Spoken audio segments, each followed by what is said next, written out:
अब देखो आप यहां पे हमने देखा कि हाफ क्रेस्ट और हाफ क्रेस्ट कितना हो गया, एक क्रेस्ट, ओके। और यहां पे ये फुल ट्रफ वेवलेंथ में इंक्लूड हुआ तो एक ट्रफ। तो इसका मतलब एक क्रेस्ट और एक ट्रफ, एक क्रेस्ट और एक ट्रफ की लेंथ बनाती है wavelength. So we can say it as one cycle, हम इसको एक साइकिल कहते हैं, और वी से इट एज वन वेव, या हम इसको एक वेव कहते हैं। तो एक वेव हम एक क्रेस्ट को और एक ट्रफ को कहते हैं, या एक साइकिल हम एक क्रेस्ट और एक ट्रफ को कहते हैं। तो हम ये भी कह सकते हैं length of one wave is the wavelength, length of one wave, एक वेव की जो लेंथ है is called as wavelength, उसी को हम वेव लेंथ कहते हैं। ठीक है, length of one wave is called as wavelength. ठीक है, अब देखो जो मैंने वेव बनाई थी इसमें कितने वेवलेंथ्स आए, इसमें दो वेवलेंथ्स आए। एक तो एक क्रेस्ट एक ट्रफ, यहां से यहां जाके एक वेवलेंथ बनेगी, ये देखो आप, दिस इज वन वेवलेंथ, यहां से जो मैंने बिलीव से दिखाया। एंड यहां से यहां जाके एक और वेवलेंथ बनेगी, this is second wavelength, this one. So this means that it includes two waves, यहां पे दो वेव्स है, यहां से यहां ये एक वेव है और यहां से यहां जाते हुए ये दो वेव्स हैं। तो जहां पर भी आपको इस तरह से लूप आएगा one crest and one trough, you will call it as one wave और you will call it as one cycle, या आप इसको वन वेव कहो या आप इसको वन साइकिल कहो। ठीक है बेटा। Now the second is, second parameter जो है, सेकंड वेव कैरेक्टरिस्टिक जो है, जो वेव की पहचान है, कैरेक्टरिस्टिक का मतलब पहचान भी, कैसे पहचानते हो वेव को। अगर मैं आपको कहूंगा I have a wave, so unless and until I will not mention this frequency, unless and until I will not mention this wavelength, so मैं उस वेव को रिकॉग्नाइज नहीं कर पाता हूं। इसीलिए इनको कैरेक्टरिस्टिक्स कहते हैं, जो वेव की पहचान है। ठीक है, frequency, wavelength, wave number, time period, these represent a wave, they distinguish it from the other waves, ये इनको रिप्रेजेंट करते हैं, डिजिग्नेट करते हैं वेव को। ठीक है, तो आप देखो सेकंड जो है that is called as frequency, इसको फ्रीक्वेंसी है। ठीक है, फ्रीक्वेंसी कहते हैं। ठीक है, अब फ्रीक्वेंसी क्या होती है, फ्रीक्वेंसी होती है किसी वेव की भी फ्रीक्वेंसी, किसी इलेक्ट्रोमैग्नेटिक वेव की frequency, it is number of waves passing through a point in 1 second. यानी आप वेव के पाथ में कोई पॉइंट सिलेक्ट कीजिए, फिर देखो कि ये जो वेव चल रही है कितने ऐसे साइकिल्स, कितने क्रेस्ट्स एंड ट्रफ्स को साइकिल कहते हैं, कितने साइकिल्स पास होते हैं एक पॉइंट से पर सेकंड, जितने साइकिल्स पास होते होंगे, जितने नंबर ऑफ साइकिल्स होंगे पर सेकंड क्रॉस करेंगे किसी पॉइंट को, we call it as frequency, हम इसको फ्रीक्वेंसी कहते हैं। यानी you will select a point in the path of wave, एक पॉइंट सिलेक्ट करोगे वेव पाथ में, फिर आप देखोगे हाउ मेनी सच साइकिल्स, कितने ऐसे साइकिल, ये इसको एक साइकिल कहते हैं, विल पास द पॉइंट, जो इस पॉइंट को पास करेंगे कितने टाइम में, 1 सेकंड में, इन 1 second. So number of cycles, जितने साइकिल्स आएंगे या जितने वेव्स आएंगे, number of waves passing A point, जो एक पॉइंट को पास करेंगे, पासिंग ए पॉइंट, किसी पॉइंट को पास करेंगे, इन यूनिट टाइम, वो 1 सेकंड है, इन 1 सेकंड इज कॉल्ड एज, इसी को क्या कहते हैं, इज कॉल्ड एज फ्रीक्वेंसी, उसको आप फ्रीक्वेंसी कहो। से फॉर एग्जाम्पल कि n साइकिल्स पास हुए, ऐसे n साइकिल्स, ऐसे इसी सिमिलर जैसे n साइकिल्स एक सेकंड में इस पॉइंट से क्रॉस हुए। तो एक सेकंड में n साइकिल्स पास हुए, जितने साइकिल्स एक सेकंड में पास हुए इसको फ्रीक्वेंसी कहते हैं। तो फ्रीक्वेंसी यानी जिसको न्यू से दिखाते हैं, न्यू क्या होगी, n साइकिल्स पर सेकंड या n सेकंड इनवर्स। फ्रीक्वेंसी का एक और यूनिट है दैट इज हर्ट्ज, तो फ्रीक्वेंसी क्या होगी, n hertz, n hertz will be the frequency. ठीक है, so frequency is number of cycles passing through a point in 1 second, and cycle is 1 crest and 1 trough. ऐसे cycles एक point से एक second में कितने जाते हैं, that is called as frequency. Okay बेटा, अब आप देखो क्या कोई रिलेशनशिप है फ्रीक्वेंसी को लैम्डा के साथ, वेवलेंथ के साथ, वो देखते हैं। कोई रिलेशनशिप है फ्रीक्वेंसी को वेवलेंथ के साथ, देखो number of cycles passing through a point, एक पॉइंट से देखते हैं साइकिल्स कितने पास जाएंगे, डिपेंड्स ऑन, वो डिपेंड करेंगे दो पैरामीटर्स पर, डिपेंड्स ऑन, वो डिपेंड करना चाहिए, number first the speed of the cycle, speed पर डिपेंड करनी चाहिए, number second it must depend on the length of the cycle, और डिपेंड करना चाहिए length of cycle, length of cycle. But in vacuum all electromagnetic waves have same speed, vacuum में हर किसी electromagnetic wave की speed same है, that means speed हर किसी electromagnetic wave की same है, तो अब डिपेंड नहीं करेगा स्पीड पे, because it is same for all waves, it is same for all waves, ये हर किसी वेव के लिए सेम है फॉर ऑल एयर वेव्स। अब किस पे डिपेंड करेगा नंबर ऑफ वेव्स? एक पॉइंट से पास कितने हुए? लेंथ ऑफ द साइकिल पे, लेंथ ऑफ द साइकिल पे। फर्ज कीजिए ये छोटा साइकिल है, मैं इसे बड़ा साइकिल बनाता हूं, यानी बड़ी वेवलेंथ बनाता हूं। वो कितने निकलेंगे एक पॉइंट में 1 सेकंड में, और छोटे साइकिल कितने निकलेंगे एक पॉइंट में 1 सेकंड में? It depends upon the length. छोटे साइकिल्स ज्यादा क्रॉस करेंगे पर सेकंड, बड़े साइकिल्स कम क्रॉस करेंगे पर सेकंड। इसका मतलब जब लेंथ कम होगी, number of cycles will be more. Length less, number of cycles are more. Length more, जब लेंथ ज्यादा होगी, number of cycles will be less. बड़े को ज्यादा टाइम लगेगा, number of cycles will be less, will be less. Length of cycle is called as wavelength. So frequency यानी number of cycles passing is inversely proportional to the wavelength. Length ज्यादा, cycles कम, length कम, cycles ज्यादा। तो what is the relationship? Frequency is inversely proportional to length. मैंने आपको एक बार कहा था कि अगर आप किसी सिग्नल पे बैठे हो और यहां से बसेस पार हो रही है विद द स्पीड ऑफ से 100 किलोमीटर पर सेकंड, यहां से कार्स क्रॉस होती है with the speed of 100 kilometre पर सेकंड, यानी बसेस की स्पीड और कार्स की स्पीड सेम है। बसेस भी कंटिन्यूअसली जा रही हैं, कार्स भी कंटिन्यूअसली जा रही है, और आप देख रहे हो कि एक सेकंड में कौन ज्यादा चले जाएंगे, एक सेकंड में सिग्नल को क्रॉस कौन ज्यादा करेंगे। जब तक यहां से एक बस क्रॉस करेगी विद द स्पीड 100 किलोमीटर पर सेकंड, तब तक हो सकता है यहां से 3 कार्स क्रॉस करेंगे, because cars are smaller in size, they will go with the same speed, they will cross more with the same speed, but number of buses will less. जब तक एक लेंथ ऑफ बस निकलती है तब तक यहां से 3 कार्स निकलती हैं, जब तक 2 बसेस निकलती हैं यहां से 6 कार्स तब तक निकलती है, जब से तीसरी बस निकलती है तो तीसरी बस को क्रॉस करने के लिए यहां तब से 3 कार्स निकलते हैं, क्योंकि 3 कार्स का साइज एक बस की साइज के बराबर अगर मैं मान लूं, ठीक है। तो इसका मतलब the length of cycle is small, the frequency is more. When the length of cycle is more, the frequency is less, provided the speed is same, जब स्पीड सेम होगी, और हर किसी इलेक्ट्रोमैग्नेटिक रेडिएशन की स्पीड सेम होती है। So हम कह सकते हैं frequency is inversely proportional to lambda. Frequency, number of cycles passing per second, is inversely proportional to length of cycle because speed is same, ठीक है। I hope it is clear to all. ये सबको आप पता चला कि frequency और जो लैम्डा है that are inversely proportional, okay. इस सिंबल को जिससे आप फ्रीक्वेंसी रिप्रेजेंट करते हो it is called as nu, इसको न्यू कहते हैं। और इस सिंबल यानी न्यू का जो यूनिट है दैट इज सेकंड इनवर्स भी बोल सकते हो, या सेकंड इनवर्स को हर्ट्ज भी बोल सकते हो, ठीक है। सेकंड इनवर्स और hertz. Suppose frequency is 100 cycles per second, you will write 100 second inverse, or you will write 100 hertz, one and the same. These are one and the same. Suppose frequency is 4 into 10 power 14, you will write 4 into 10 power 14 hertz, or you will write 4 into 10 power 14 second inverse. These are one and the same things. Okay? Hertz and second inverse is the same. Okay? Next is called as wave number. और एक characteristical property जो differentiate करती है किसी electromagnetic wave को दूसरे type की wave से, या एक और कैरेक्टरिस्टिकल प्रॉपर्टी जो पहचान है, डिजिग्नेशन है, आइडेंटिफिकेशन है किसी वेव की, that is called as wave number, उसको कहते हैं वेव नंबर, ठीक है। सो वेव नंबर क्या होते हैं, चेक दैट। वेव नंबर क्या होता है, देखो बेटा, वेव नंबर समझाना है। वेव नंबर, अगर मैं वेव नंबर को देखूं, I have to select 1 unit length. मैंने एक यूनिट लेंथ सिलेक्ट की, say 1 metre length, 1 is the unit length, 1 meter. Now I have to see how many waves are contained in 1 unit length. 1 unit length में कितने waves आए? आप जानते हो waves को कैसे काउंट करते हो? 1 crest and 1 trough एक वेव हो गई, 1 crest and 1 trough दूसरी वेव हो गई, 1 crest and 1 trough तीसरी वेव हो गई। So number of waves, कितने cycles, कितने waves contained होते हैं एक यूनिट लेंथ में, एक यूनिट लेंथ में, that is called as wave number, उसको wave number। So wave number is number of waves, मैं लिखूंगा यहां पे number of waves contained in 1 unit length, 1 unit length, 1 unit length. That unit length may be 1 meter, वो 1 metre भी हो सकता है, 1 मीटर हो सकता है, or that unit length will be 1 centimeter या 1 centimeter हो सकता है, ठीक है। Number of waves contained in 1 unit length, that is called as wavelength. यहां पे 3 वेव्स थे एक यूनिट लेंथ में, तो wave length is 3।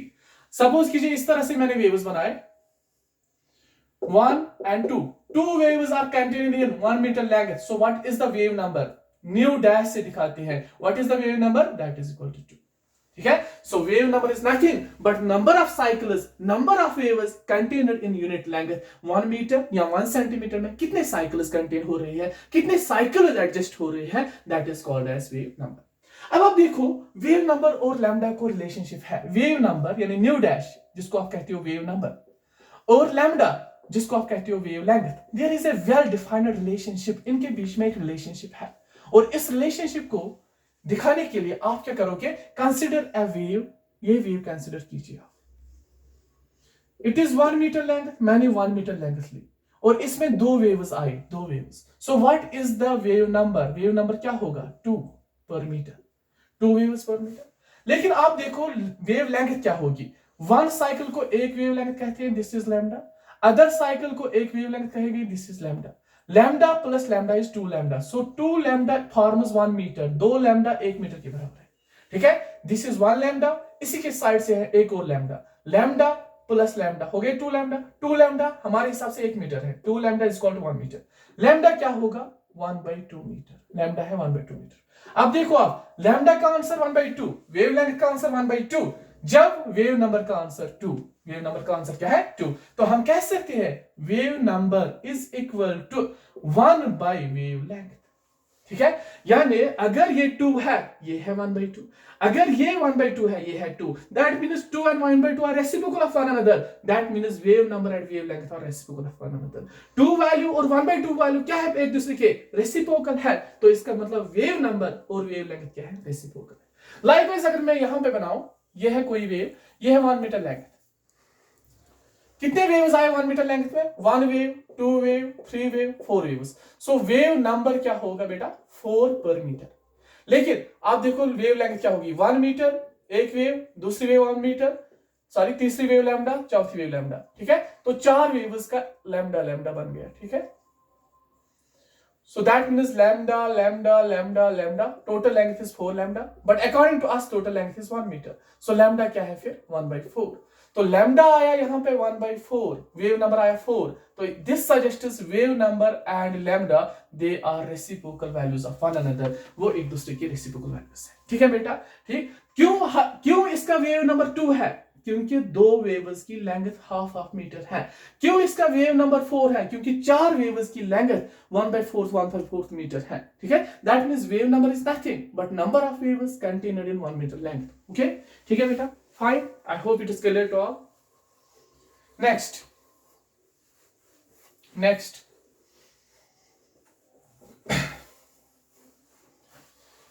Is time period.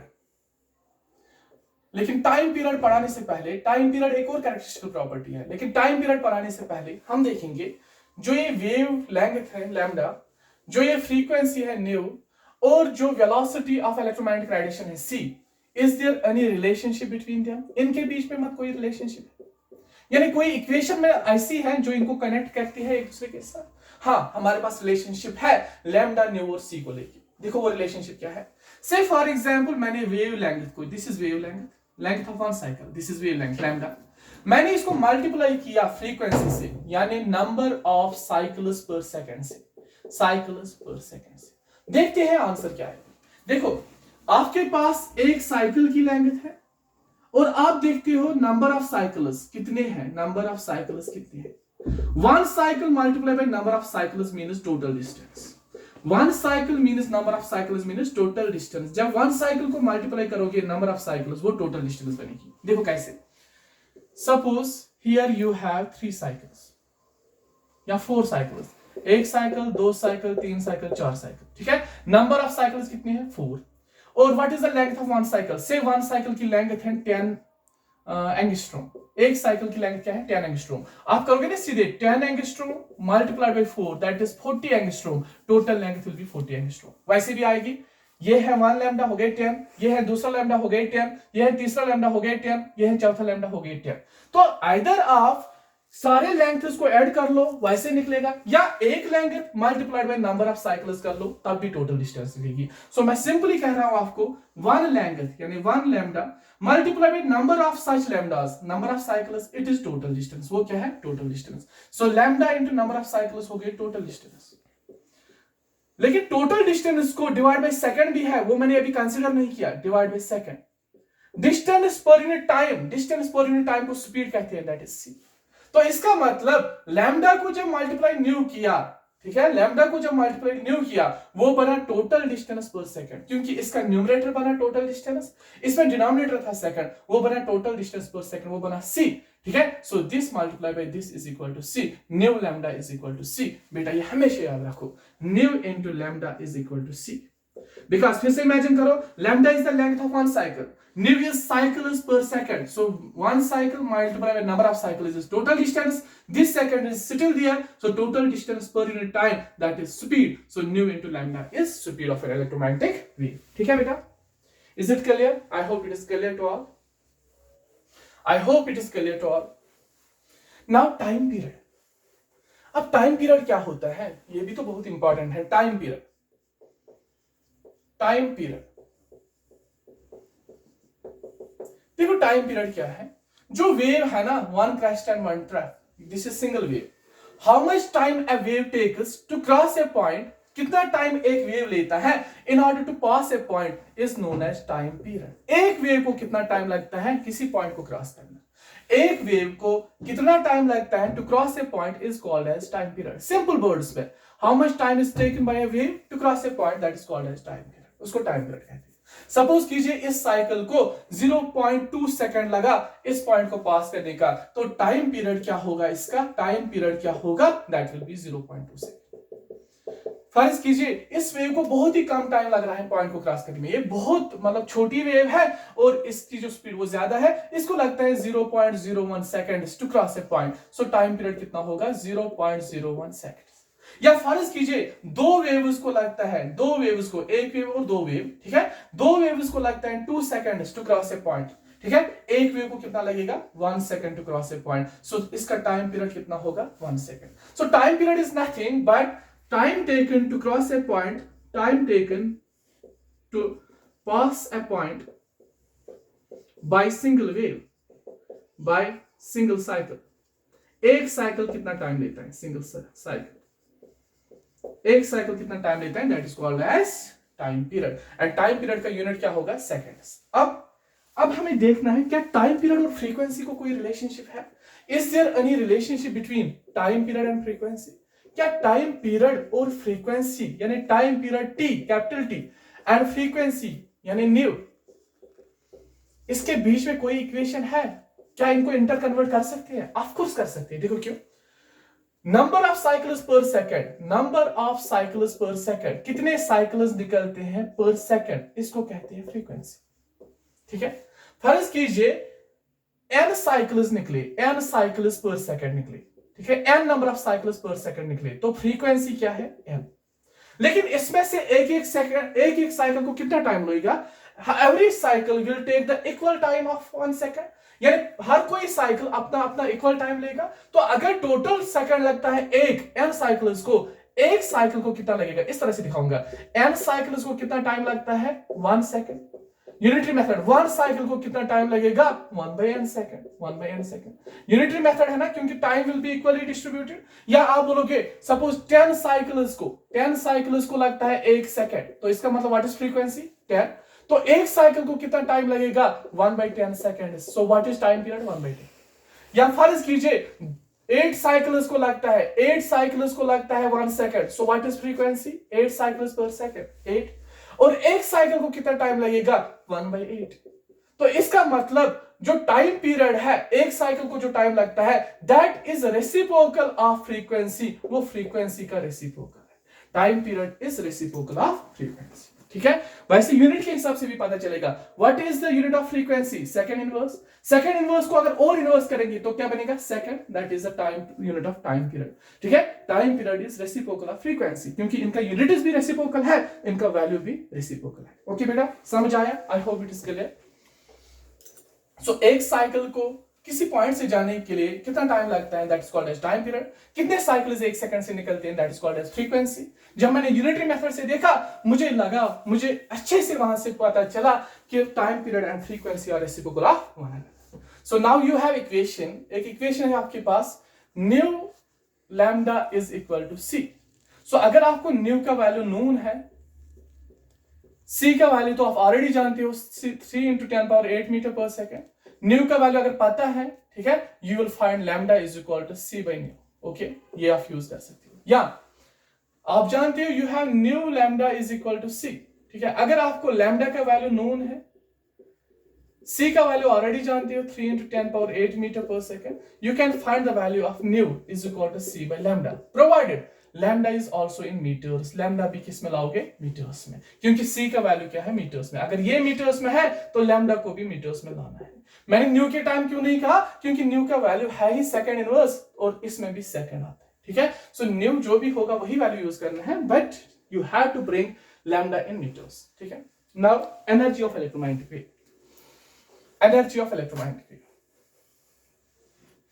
Energy electromagnetic wave की जब मैं इसको एज वेव मानूंगा, वेव की एनर्जी एक्चुअली एम्पलीट्यूड पे, हाइट पे डिपेंड करती है, ठीक है, लेकिन क्योंकि इसका डबल कैरेक्टरिस्टिक है, यहां पे एनर्जी ऑफ द वेव जो है that is equal to, that is directly proportional to nu, and energy of the wave आएगी आपको एच न्यू, ठीक है, और ए आएगा आपको एच न्यू के बदले सी बाई लैम्डा। तो दोनों फार्मूला में से जो भी मर्जी है वो यूज करना, एच है प्लैंक्स कांस्टेंट, ठीक है। यानी अब न्यू आप अलग से सी बाई लैम्डा नहीं करना, इसी इक्वेशन में न्यू को सी बाई लैम्डा पुट करना, कैलकुलेशंस इजी हो जाएंगी। इस बात को समझो बेटा, energy is equal to h nu, लेकिन अगर आपको लैम्डा गिवन है तो energy is equal to h c by lambda. ऐसा नहीं करना अब लैम्डा अलग से लाओगे पहले निकाल के, नहीं, यहां पे ही पुट कर लो nu is equal to C by lambda, you will get the value of energy, आपको एनर्जी का वैल्यू निकलेगा।